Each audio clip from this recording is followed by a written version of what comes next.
I'm Laura. Standing in the courtroom, I watched as the judge declared the validity of my father's new will. Patricia, my stepmother, gasped in disbelief, her face ashen. The battle that had raged for so long was finally tipping in my favor, but the road to this moment was paved with pain and betrayal. My father, Henry Thompson, was a kind-hearted and successful entrepreneur in New York. He built his tech company from the ground up after graduating from a top-tier university. After my mother, Emily, passed away from a rare disease when I was 18, Dad became my rock. We had a special bond, and every Saturday, we'd go to Central Park, have a picnic, and talk about life. He'd say, "Laura, always follow your heart. Your mother had that kind of courage, and you've got it too." When I was 22 and a junior in college, Dad met Vivian Reed at a tech conference. She was charming and seemed to have a genuine interest in Dad. I was happy for him, because he'd mourned Mom for a long time. But Vivian came with 2 children, Jake, 20, and Lily, 18.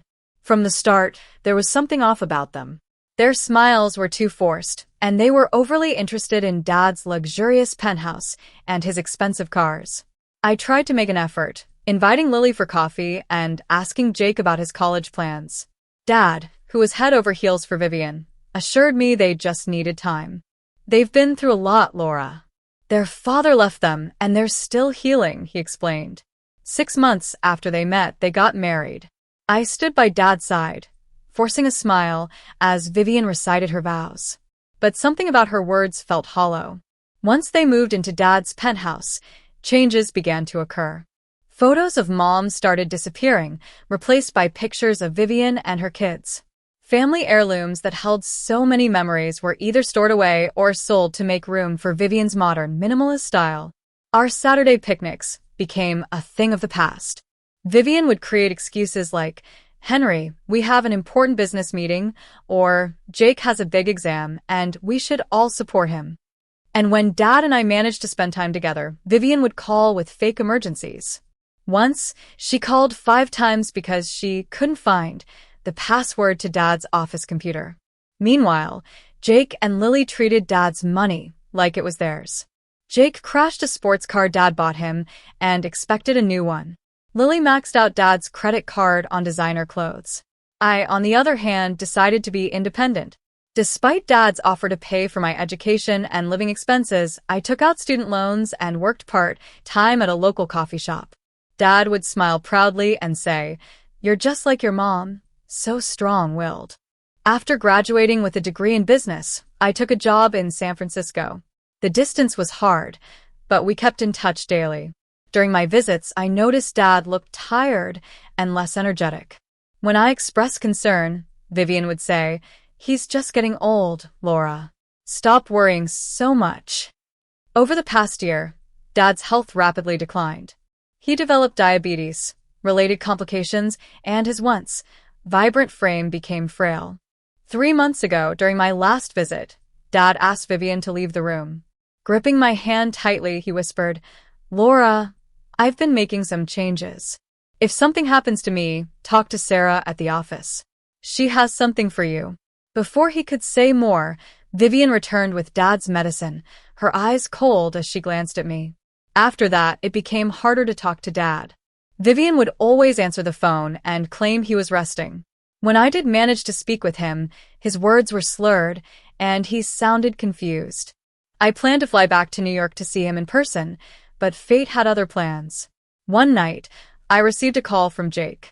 "Your dad is in the hospital," he said bluntly. Without waiting for my questions, he hung up. I booked the first flight to New York, my mind filled with dread. When I arrived at the hospital, Vivian was there, perfectly groomed as if she wasn't in a crisis. She blocked me from seeing Dad, saying the doctors only allowed immediate family. I was his daughter, but she was relentless, and the hospital staff seemed to be on her side. I spent days trying to see Dad. I talked to different nurses, called the hospital administration, but nothing worked. Until a nurse named Amy approached me secretly. "Your dad has been asking for you. He's conscious, but Vivian has been telling everyone he's in a coma," she said. She promised to help me see him that night, but at 6 a.m. I got the call that Dad had passed away. I never got to say goodbye, and it shattered me. Vivian controlled every aspect of the funeral. It was held at a fancy venue, not the small church where Dad had said he wanted a service. At the will reading, I wasn't even on the list. But Dad's old friend and lawyer, Mr. Harris, tipped me off. When I arrived at the law firm, Vivian was furious. "This meeting is only for heirs named in the will," she sneered. But I had the envelope that Sarah gave me, which contained Dad's new will. The lawyer opened it, and as he read, Vivian's face turned pale. The new will left the bulk of the estate to me, with modest trust funds for Vivian and her children. There was also a clause for a full investigation if Dad's death was suspicious. Vivian was enraged, claiming it was a forgery. But the evidence was clear. As the days passed, more and more secrets about Vivian's past came to light. She had been married twice before, and both husbands died under mysterious circumstances. She had also never really divorced her second husband, making her marriage to Dad potentially invalid. The police got involved, and with the help of the evidence Dad had gathered in the safety deposit box, including financial records showing strange money transfers and audio recordings of Vivian and her kids talking about inheriting Dad's wealth, the truth started to emerge. Vivian's carefully constructed lies began to crumble. Jake, who was initially torn, finally found the courage to come forward and tell the truth about what he had witnessed. Lily, too, was deeply affected by the realization of her mother's actions. In the end, Vivian was convicted of fraud, elder abuse, and being an accessory to involuntary manslaughter. She was sentenced to 20 years in prison. The media coverage was intense, but I focused on healing and honoring Dad's legacy. I moved back into the penthouse, now filled with memories of Dad and Mom. I converted a part of it into a foundation named after Mom, focusing on funding research for the rare disease that took her life. I also established college trust funds for Jake and Lily, hoping they could break free from Vivian's toxic influence and build their own futures.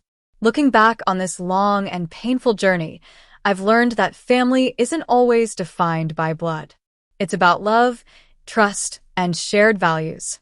Dad's wisdom guided me through the darkest times, and I'll always carry his spirit with me. If you've ever faced betrayal in your family, I hope my story gives you the strength to fight for what's right. Trust your instincts and never let the truth be buried.